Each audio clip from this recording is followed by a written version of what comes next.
Bonjour et bienvenue pour cette nouvelle vidéo.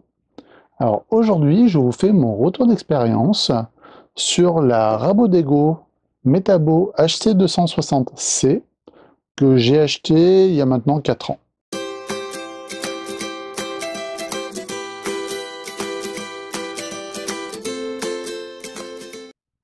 Alors pour commencer, quelques caractéristiques de la machine.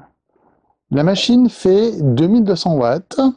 Les plateaux font 50 cm chacun, donc le plateau avant, le plateau arrière fait 50 cm de long.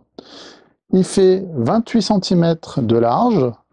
Par contre, les fers de la Rabo font 26 cm de large, donc la capacité de la machine est en rabotage et dégauchissage, est de 26 cm. La hauteur est de 85 cm.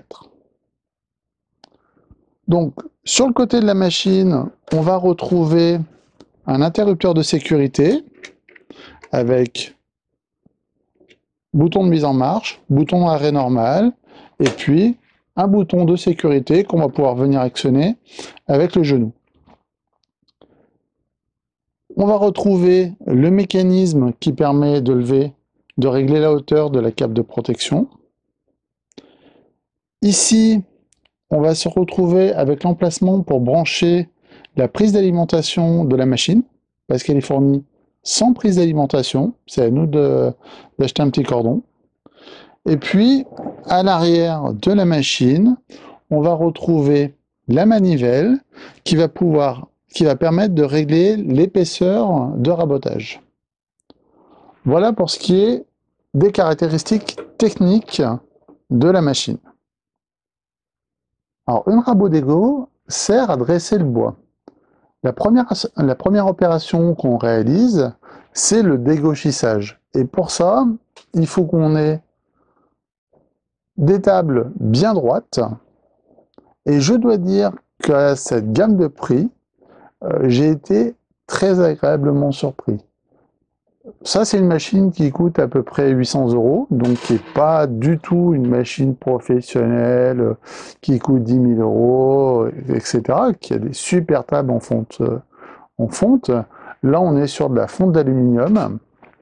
Et si je prends une référence et que je viens mettre une cale, là je suis à une cale de 0,6 dixième, je m'aperçois que globalement, elle passe pas sur toute la largeur de la table. Ce qui veut dire quand même qu'on est sur des tables d'assez bonne qualité. La deuxième chose importante, c'est le guide parallèle.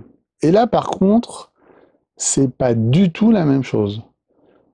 Je vous montrerai dans un angle sur le guide d'origine, donc qui permet de régler un angle autre que 90 degrés, donc qui permet de faire un angle jusqu'à 45 degrés. Honnêtement, je l'ai enlevé parce que moi je m'en sers exclusivement pour faire du 90 degrés et le réglage du guide parallèle était tout simplement impossible avec le guide d'origine, avec cette pièce là. Donc j'ai remplacé cette pièce par une pièce en aluminium que je vais vous montrer. Donc cette pièce là qui permet de fixer le support d'origine, qui permet avec ces deux vis de venir maintenir le rail, et ces 4 vis là vont permettre de régler l'ajustement du guide parallèle par rapport au plateau. Et là, on s'aperçoit que mon guide est parfaitement parallèle sur toute la longueur du plateau. Pour commencer, cette pièce-là, je l'avais faite en bois, parce que j'avais pris un morceau de plan de travail. Et puis après, je me la suis faite faire en aluminium, donc pour que ce soit quand même plus propre. Voilà. Mais sinon, ça marchait très bien avec le le plan de travail avec les mêmes réglages. Ça m'a permis de tester le concept. L'épaisseur qui est ici, en fait, reprend l'épaisseur du guide d'origine, simplement. Une fois que l'opération de dégauchissage est réalisée, on va passer à l'opération de rabotage. Donc pour ça, sur cette machine, il faut enlever la cape de protection, enlever le guide parallèle et enlever la table de sortie.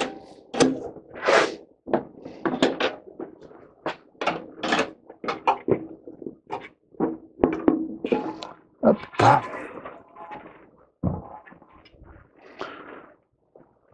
Une fois qu'on en est là, on n'a pas terminé. Il faut remettre ça par-dessus, qui est la cape d'aspiration.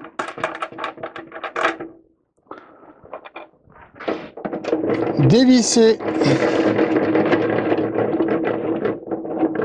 le plateau de rabot pour pouvoir récupérer le système d'aspiration. On vient se remettre comme ça. On remonte ça. Hop. Voilà. Donc là, maintenant, on est passé en mode rabot. L'inconvénient du coup, c'est que si on avait voulu préparer des pièces en mode rabot d'égo, on perd le réglage de la table de rabotage. Donc il faut s'y prendre à l'avance. Il faut bien d'abord faire tout le dégauchissage et après le rabotage. Sinon, c'est impossible de revenir quasiment sur le réglage exact du rabot. Voilà, donc après, on utilise la poignée pour régler la hauteur de rabotage, la hauteur de la table et donc la hauteur de rabotage. Alors si on regarde l'intérieur de la machine, on va retrouver ici des pièces qui permettent d'éviter que le bois revienne en arrière, ainsi que le galet d'entraînement qui se trouve ici. Alors pour repasser la table en mode dégauchisseuse, opération inverse, on enlève la cape, on dévisse le système d'aspiration, hop, on inverse, on vient remettre la table, donc il y a deux ergots qui permettent de positionner la table, on resserre les deux poignées,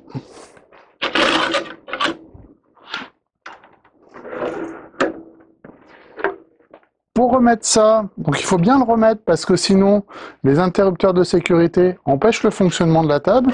Donc on a un petit ergot devant qui permet de positionner.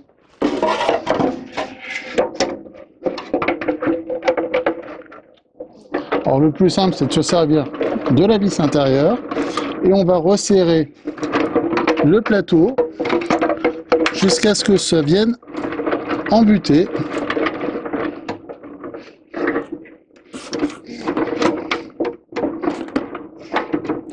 Donc cette opération n'est pas super pratique, mais si on ne fait pas ça,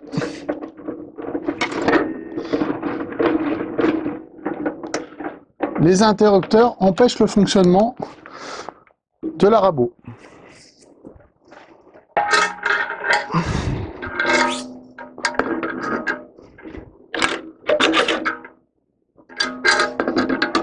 Donc là, on va mettre.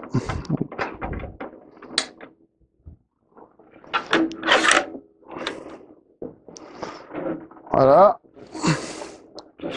Et là, la rabot est de nouveau opérationnelle en mode rabotage. Alors, pour la démo, vous avez vu que je tourne la machine parce que je l'ai mis sur roulette.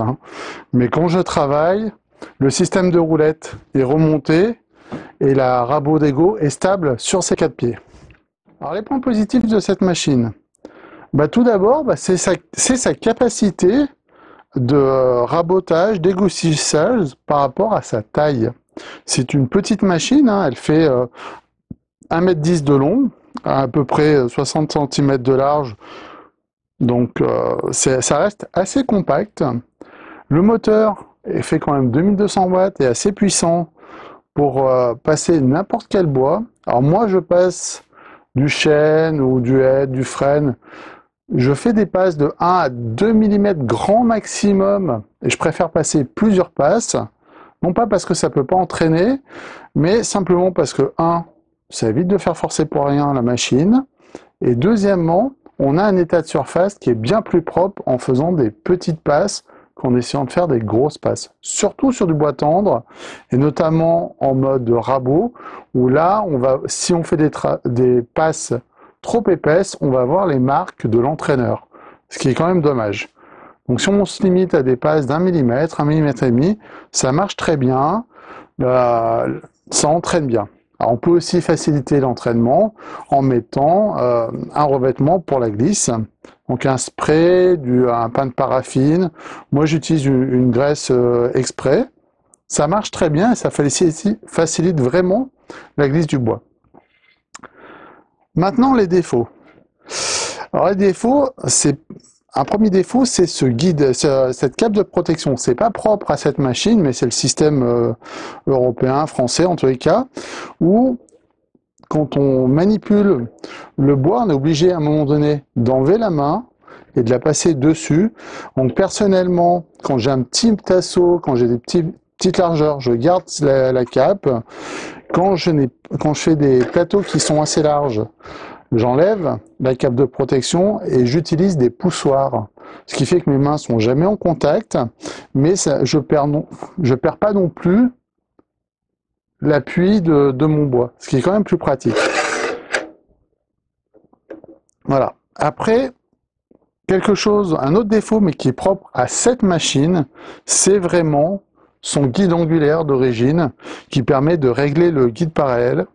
Donc la table est de bonne qualité, le guide parallèle, le système assez simple, et pour autant, le mécanisme qui permet de régler l'inclinaison, eh ben c'est juste pas possible, quoi. Ça permet absolument pas d'avoir un réglage propre entre la table et le guide perpendiculaire. Voilà. Ça, c'est mon avis sur cette machine que j'utilise depuis 4 ans. Voilà, si cette vidéo vous a plu, n'hésitez pas à la partager, à la liker. Laissez-moi des commentaires, j'y répondrai avec plaisir. Et puis je vous dis à bientôt pour une prochaine vidéo. Bye bye!